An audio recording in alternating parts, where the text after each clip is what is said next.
आणि महाराष्ट्राचा superstar mimicry artist Balaji सोरे या ठिकाणी उपस्थित आहे. कदाचित आपल्याला माहिती नसावं,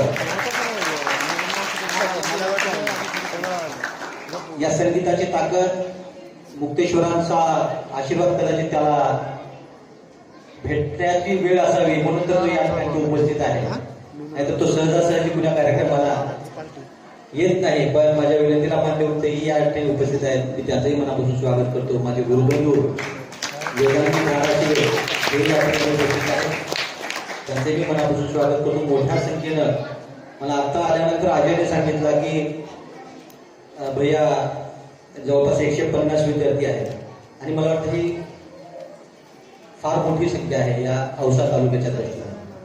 आणि खऱ्या अर्थाने ही संख्या आज तुमच्या रूपाने या ठिकाणी उभी असताना त्याच्या पाठीमागे खरा आशीर्वाद जर कुणाचा असेल, खरी पुण्याई जर कुणाची असेल, तर मला वाटते की ज्यांच्या नावानं हे वारकरी संस्था तो चालू केलेला आहे ते आम्हा सर्वांचं दैवत, कदाचित आमच्या देवापेक्षाही श्रेष्ठ ज्यांना आम्ही मानतो ते पंडित शांताराम चिगरी गुरुजी. आपल्याला गुरुजींची ओळख आहे की नाही माहिती नाही, मी जास्त बोलणार नाही. पण ज्यांच्या नावाने ही संस्था चालते, जे गुरु तुम्हाला या ठिकाणी शिक्षणाचे धडे देतात, गायनाचे तबल्याचे धडे देतात, त्या गुरुचे नेमके गुरु कोण होते, त्यांचं काय काम, त्यांचं काय कॉन्ट्रीब्युशन या संगीत क्षेत्रामध्ये आहे, असं जर कोणी तुम्हाला विचारलं तर ते तुम्हाला सांगता आलं पाहिजे. आणि मला वाटतंय की या भारत देशामध्ये थोडस विद्यार्थ्यांनी काळजीपूर्वक ऐका, मी पालकांना नंतर बोलेन, पण तुम्हाला अभिमान या गोष्टीचा वाटला पाहिजे की आम्ही पंडित शांताराम चिगरी गुरुजी यांचे नाथ शिष्य आहोत. नाथ शिष्य म्हणजे काय, की तुमचे गुरु पंडित शांताराम चिगरी गुरुजींचे विद्यार्थी. म्हणजे जसं आपण वडील आणि आजोबा जसं म्हणतो, तसं तुमचं आणि चिगरी गुरुजीचं नाथ शिष्याचं नातं आहे, बरोबर आहे. आणि पंडित शांताराम चिगरी गुरुजी भारतातील असे एकमेव गुरु होते, भारतातील म्हणतो मी, की त्यांच्यासारखे जर गुरु आपण बोटावर जर मोजले, बोटावर म्हणतो मी आपण, हे किती आकडे आहेत, मग भारतात अख्ख्या आपल्या अखंड भारतामध्ये जर बोटावर जर मोजले तरी पंडित शांताराम चिगरी गुरुजी यांचे सारखे गुरु एक 5 निघू शकत नाही. आणि त्या गुरुचे शिष्य अजय आहेत आणि अजयचे शिष्य तुम्ही आहात. म्हणजे मी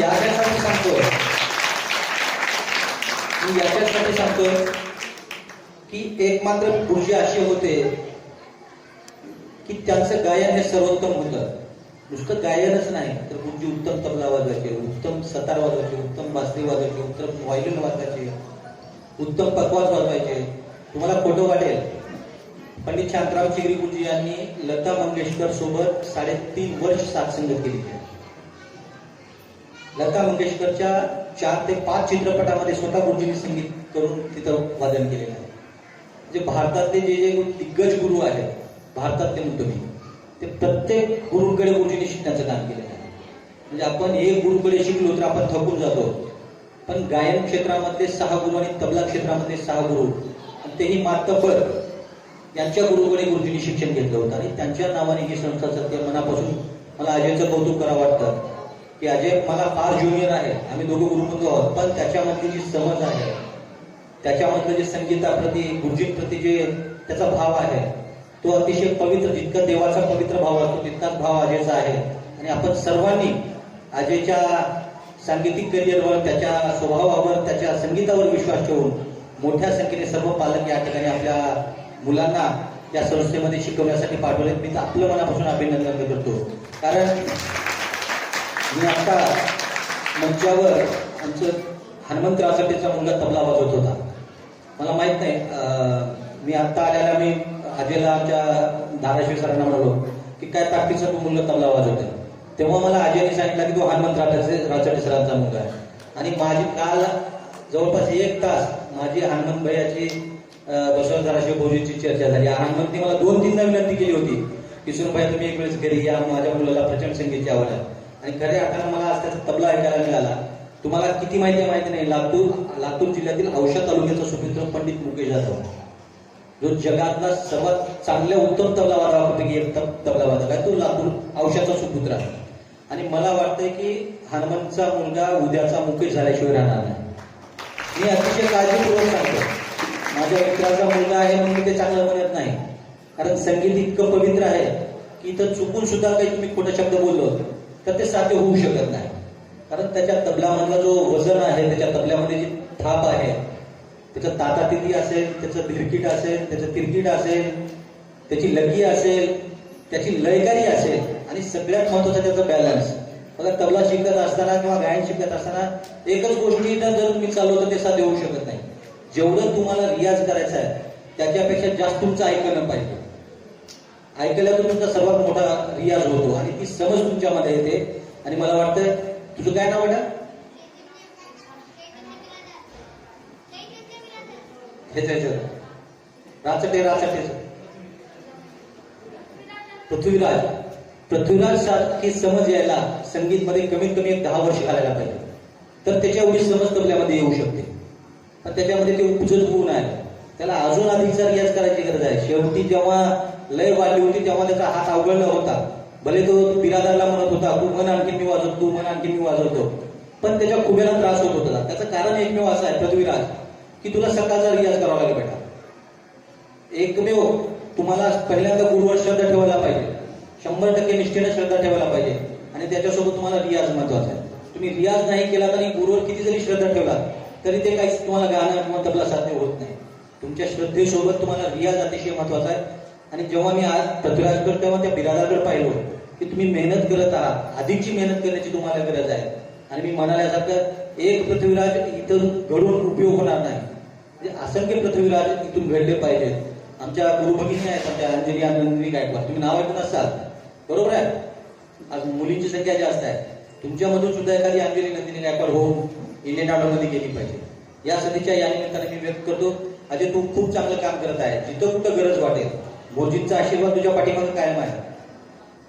गुरुबंधू म्हणून धाराविषयी सर असतील, आम्ही असेल किंवा सुरताचे सारे पण परिवाराचे सदस्य असतील, बालाजी असेल, सगळे तुझ्या पाठीमागे आम्ही खंबीर उभे आहेत. जिथं कुठं गरज वाटेल आम्हाला तू हक्काने सांग, आम्ही तुमच्या पाठीमागं सर्व विद्यार्थ्यांसह पाठीमागं सगळ्यांच्या खंबीर उभे टाकू. जिथं कुठं गरज वाटेल आपल्या चांगल्या विद्यार्थी जर कोणी एखादी असेल तर लातूर सारख्या ठिकाणी पृथ्वीराज असेल किंवा अजून तुला वाटलं की जे कोणी विद्यार्थी चांगले तर त्यांचं कार्यक्रम आपण लातूर सारख्या ठिकाणी ठेवू. तुम्ही केवळ प्रेझेंटेशन पेक्षा तुम्ही ऐकणं जास्त घ्या, रियाज जास्त करा आणि गुरुवर श्रद्धा जास्त ठेवा. एवढीच विनंती या निमित्ताने मी विद्यार्थ्यांना करतो. पालकांनाही मनापासून धन्यवाद देतो. खरं तर आता तुम्ही त्या ऐकायच्या मानसिकतेमध्ये नाही. आता आमच्या आई आले या ठिकाणी, माझ्या आई ऐकायची आपण उपस्थित आहेत, माझी पुतणी या ठिकाणी उपस्थित, माझ्या वहिनी उपस्थित आहेत. त्यांचंही माझ्याही परिवारात आमचा विद्यार्थी अजयकडे तबला शिकतो. म्हणजे असं नाही की केवळ आम्ही बोलायलो, आमच्याही परिवारातले सदस्य या ठिकाणी अजयकडे तबला शिकतो. तेव्हा तुम्ही तुमच्या विद्यार्थ्यांना केवळ स्टेजवर बघण्यापुरतं मर्यादित ठेवू नका. हे फार क्षणिक आहे. आज स्टेजवरचं वाजवणं फार क्षणिक आहे. तर याच्यापेक्षा आपल्याला मोठं तुमच्या लेकराला बघायचं असेल, तुमच्या पाल्याला बघायचं असेल तर गुरुवर श्रद्धा ठेवा. एखाद वेळेस तबल्या इथं तुम्हाला संधी मिळेल किंवा न मिळेल. एक नाव सांगतो तुम्हाला, कौशिकी चक्रवर्ती शास्त्रीय सर्वोत्तम गायिका आहे, जगातील म्हणतो मी सर्वोत्तम. तिचे वडील तिच्यापेक्षा मोठ्या ताकदीचे गायक आहे, अजय चक्रवर्ती, शास्त्रीय संगीतामध्ये सांगतो मी. त्यांच्या मुलीला त्यांनी 20 वर्ष स्टेजवर गाणं म्हणून दिले नाही. 20 वर्ष संगीताची सेवा, संगीताचा रियाज याच्या पलीकडे त्याला काही करू दिले नाही. आणि 20 वर्षाच्या नंतर जेव्हा स्टेजवर उतरली, आज ती जगातली सर्वोत्तम गायिका, जगातली म्हणतो मी. तिच्या एका कार्यक्रमामध्ये तिचा एक कार्यक्रम आपल्याला घ्यायचा असेल तर कमीत कमी 10 लाख रुपये मानधन आहे, कमीत कमी 10 लाख. आणि तेही कसं की तुम्हाला जर तारीख पाहिजे असेल तर आज तुम्ही तिला ऍप्लिकेशन करायचं, 365 दिवसाच्या नंतरची तारीख ती जी देईल ते तुम्हाला एखाद्या वेळेस भेटेल. म्हणजे इतका शेड्यूल त्यांचा व्यस्त आहे. दररोज 10 लाखाचं मानधन आहे. मी पैशासाठी पण सांगत नाही. तिचे वडील एवढे मोठे गायक असताना सुद्धा तिला 20 वर्ष साधनेपासून तिला बाजूला केलं नाही, तिला मंचावर जाऊ दिलं नाही. म्हणजे मला आपल्या पालकांना सांगायचं आहे की आपल्याला वाटतं की 4 दिवस माझा मुलगा शिकला, 6 महिने माझा मुलगा शिकला, मुलगी शिकली की लगेच स्टेजवर गेलं पाहिजे, गाणं आलं पाहिजे, गाणं म्हणलं पाहिजे. एखाद्याचं त्याच्यात जर गाणं चुकलं तर कधी कधी वाटतंय नाही माझ्या गुरुजीनं ह्याच लेकराला चांगलं शिकवले, त्याच लेकराला चांगलं शिकले, तोंड बघून शिकवतात की काय, अशी कदाचित भावना होते. पण मी परत तुम्हाला विनंती करतो की प्रचंड पवित्र हे संगीत क्षेत्र आणि गुरूंसाठी प्रत्येक विद्यार्थी हा तेवढाच आहे. मी खात्रीनं सांगतो, एखाद्या विद्यार्थ्यावर गुरुचं प्रेम जास्त असू शकते. ते कधी असू शकते जेव्हा तो विद्यार्थी जास्त रियाज करेल. लक्षात आलं का? मग आता गुरुजींचं प्रेम तुमच्यावर जास्त जर तुम्हाला करून घ्यायचं असेल तर तुम्हाला काय करावं लागेल? करणार का रियाज? का आई वडिलांना दोष देणार किंवा गुरुंना दोष देणार? रियाज करणार. तुमच्या पुढच्या गुरुपौर्णिमेला मी येणार आहे, परत येणार आहे. मला पुढच्या वर्षी पृथ्वीराज सारखा किंवा त्याच्यापेक्षा दुप्पट ताकदीचे दुसरे 5 विद्यार्थी घडलेले दिसले पाहिजे. होणार? तुम्ही चांगला रियाज करणार? मनापासून सर्वांना धन्यवाद देतो. अजयलाही मनापासून धन्यवाद देतो. त्याच्या साऱ्या सहकार्यांना धन्यवाद देतो. अजय असंच हे काम तू करत राहा.